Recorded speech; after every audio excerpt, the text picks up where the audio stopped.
तो पुल पुलिया का जो समय था, वो दौर था, व्यक्ति जो है कि नाव पर टपा करते थे। और व्यक्ति जो है, अभी तो उस समय तो हर कोई तैरने नहीं जानता था, नदी पार करता था, तैर के भी नाव नहीं आया था। लेकिन अभी तो अब मोटरसाइकिल, बाइसिकल, कार, बोलेरो, ताम झाम सब कुछ आ गया, 4G मोबाइल आ गया, जमाना बिल्कुल चेंज हो गया। हाँ, परिवर्तन तो हुआ।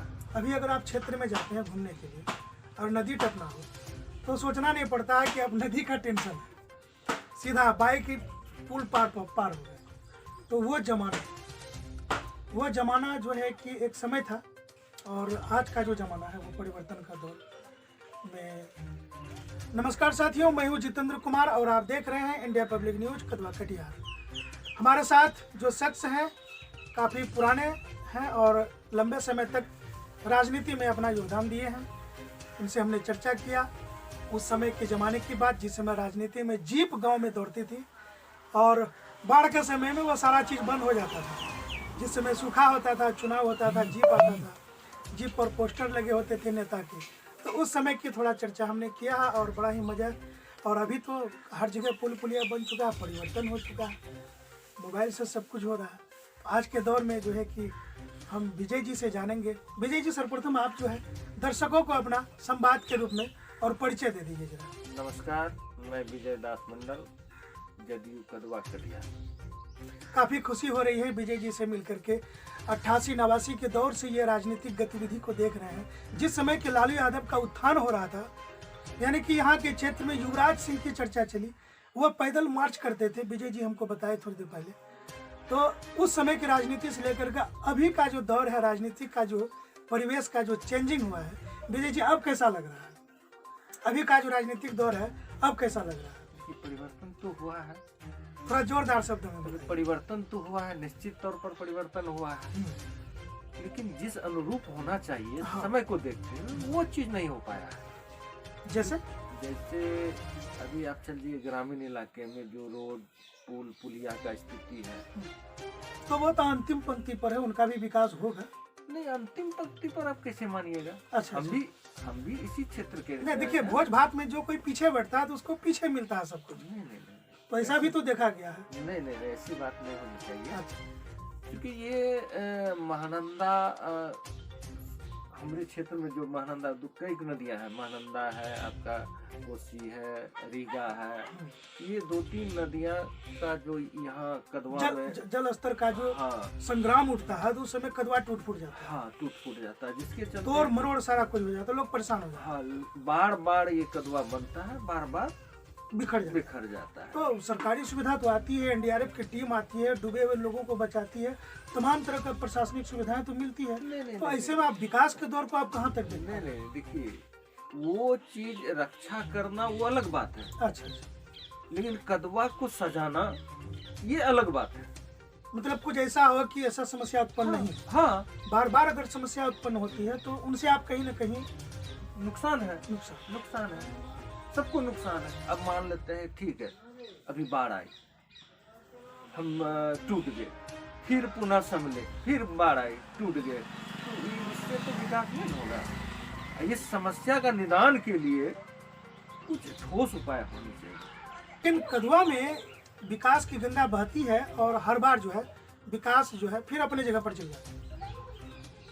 ये सिर्फ बाढ़ का ही देन है, बाढ़ का प्रकोप से हम लोग त्राहिमाम है।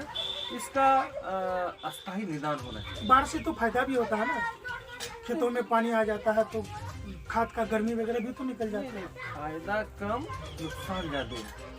तो बाढ़ का समय जो पानी आ रहा है वो पानी तो वेस्ट हो रहा है ना, वो तो बर्बाद हो रहा है ना। आप इसका संचय क्यों नहीं करते? अच्छा, चलिए, तो यहाँ की मूल समस्या पर हमने चर्चा किया है, निदान क्या है ये तो वर्तमान सरकार सोचेगी, और यहाँ का जो जनता जो है प्रतिनिधि को जो चुनते हैं वो सोचेंगे। लेकिन खबरों को हम आगे बढ़ाते हुए एक सवाल विजय जी से करते हैं। विजय जी, राजनीतिक दौर में आप कहाँ तक जो है कि आगे बढ़ पाए? देखिए, आगे तो हमको क्या बढ़ना, वो जनता बढ़ाती है, जनता को बढ़ाना है आगे।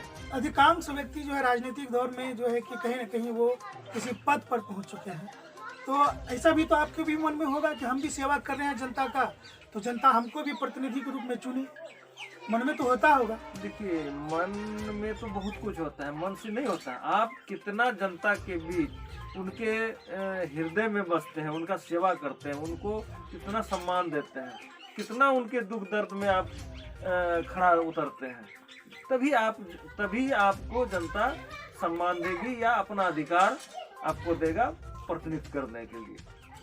तो विजय जी हैं और राजनीतिक दौर में कई पार्टियों से भी जुड़े, कई पार्टी से, नहीं सिर्फ एक पार्टी से? बस सिर्फ एक समता पार्टी से जुड़े हुए थे। अच्छा। समता पार्टी से अब जदयू, और जदयू पार्टी में जो है अभी तक जो है अपना सेवा दे रहे हैं, चाहे जैसे भी हो, डायरेक्ट हो और जो है कि चाहे जैसे भी हो, मतलब जदयू से अभी भी अपने आप को जोड़ करके रखे हैं और जदयू का खेमा में जो है अभी भी मौजूद है। तो उम्मीद करते हैं कि अगला जो समय आएगा, अगला जो वक्त आएगा, तो हम उम्मीद करें कि जिस पार्टी से आप जुड़े हुए हैं वो पार्टी आपको टिकट दे। आशा तो है, हमें आशा तो है, और बाकी काम जनता का है। अगर पार्टी आपको टिकट के लिए चुन लेती है कदवा के लिए, तो कदवा की जनता जो है कि आपको समझ पाएगी? एकदम बिल्कुल, क्योंकि कदवा की जनता को हम समझ रहे हैं और कदवा की जनता हमें समझ रही है। अगर कदवा की जनता जो है कि किसी न किसी पार्टी को ही जानती है और निर्दलीय उम्मीदवार के रूप में जो भी आते हैं वो बीते दिनों खारिज होते चले जाते हैं, तो लग रहा है कि जनता में पार्टी के प्रति भी विश्वास जमा हुआ है। तो जदयू एक ऐसा पार्टी है बिहार में, एक मात्र अकेला एक ऐसा पार्टी है जो कि जनता के विश्वास का दामन को थाम के चल रही है। नहीं, आप जो कह रहे हैं सिर्फ पार्टी को पहचानती है, व्यक्तित्व को भी पहचानता है। कदवा की जनता व्यक्तित्व को भी पहचानता है। इसका उदाहरण है, हाँ। मांगन इंसान है, हाँ। जलील साहब है, अच्छा। हेमराज सिंह है, अच्छा। उसके पहले पीर साहब थे। अच्छा। ये उनके व्यक्तित्व के पहचान के चलते उनको सम्मान देती है, जगह देती है कदवा की जनता। तो साथियों, खबरों में हम बहुत सारी सवाल हैं, बहुत सारा वक्त है, लेकिन वक्त की कमी के कारण जो है कि विजय जी से हम फिर कभी मुलाकात करेंगे तो फिर कभी सवाल हम करेंगे। चूँकि आने वाला वक्त में इसके हृदय में बहुत कुछ अभी संयम के साथ रखा हुआ है। जैसे जैसे वक्त आएंगे वैसे वैसे विजय जी आप कदवा के लिए जो खुलते रहेंगे। विजय जी बहुत बहुत धन्यवाद आपका, आपने धन्यवाद, आपने हमको बहुमूल्य समय दिया। आशा है कि विजय जी न कुछ कहते हुए भी बहुत कुछ कह दिए हैं खबरों के माध्यम से, और हम उम्मीद करते हैं कि विजय जी पार्टी ही नहीं, अपना व्यक्तित्व, अपना छवि को भी जो लेकर के समाज के जो है व्यक्तियों में पहुंच रहे हैं। और एक बात कहना चाहते हैं कि त्रिस्तरीय पंचायती राज के जो भी नवनिर्वाचित प्रतिनिधि बने हैं उनको मेरे तरफ से शुभकामना और बधाई। जनता के विश्वास को प्राप्त किए हैं और उनके उनसे मतलब क्या कहते हैं, जनता के विश्वास को पुनः जीतने के लिए आप कार्य करें। इसके साथ बहुत बहुत। अच्छा, एक बात और बता दीजिए, अंतिम और आखिरी सवाल है, अगर इस बार पार्टी अगर आपको टिकट देती है, चुन लेती है, तब तो वाह वाह, अगर इनकेस टिकट नहीं देती है तो आप क्या करेंगे? ये जनता जो हमें कहेगा, पार्टी में बने रहेंगे कि नहीं, पार्टी से जो है कि बाहर हो जाएंगे, ये तो वक्त आने पर ही पता चलेगा। लेकिन जनता अगर जो कहेगा, हम जनता के साथ रहेंगे। तो आपके साथ में कई कार्यकर्ताओं जो आगे बढ़ गए और आप जो है अभी भी जो है कि पार्टी में सिर्फ एक कार्यकर्ता का ही भूमिका को निभा रहे हैं। कभी मन में नहीं होता कि हम भी किसी पद पर जो है कि रहें? मन में तो बहुत कुछ होता है, मन में मन में रहने से नहीं होता है। जो कसक होती है, तो कहीं ना कहीं तो लगता है कि हमसे जो पिछले जो जूनियर लोग आए वो पार्टी में आगे अपना जो है, और हम जो कितना पुराने होने के नाते पार्टी में इतना अपना त्याग बलिदान करने के बाद भी जो है एकमात्र कार्यकर्ता के रूप में जाने जा रहे हैं।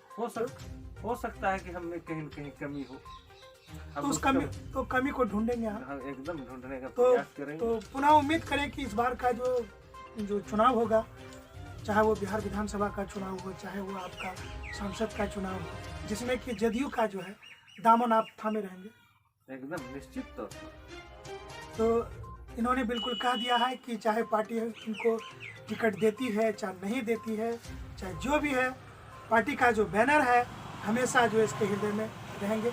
बहुत बहुत धन्यवाद, आपने समय दिया।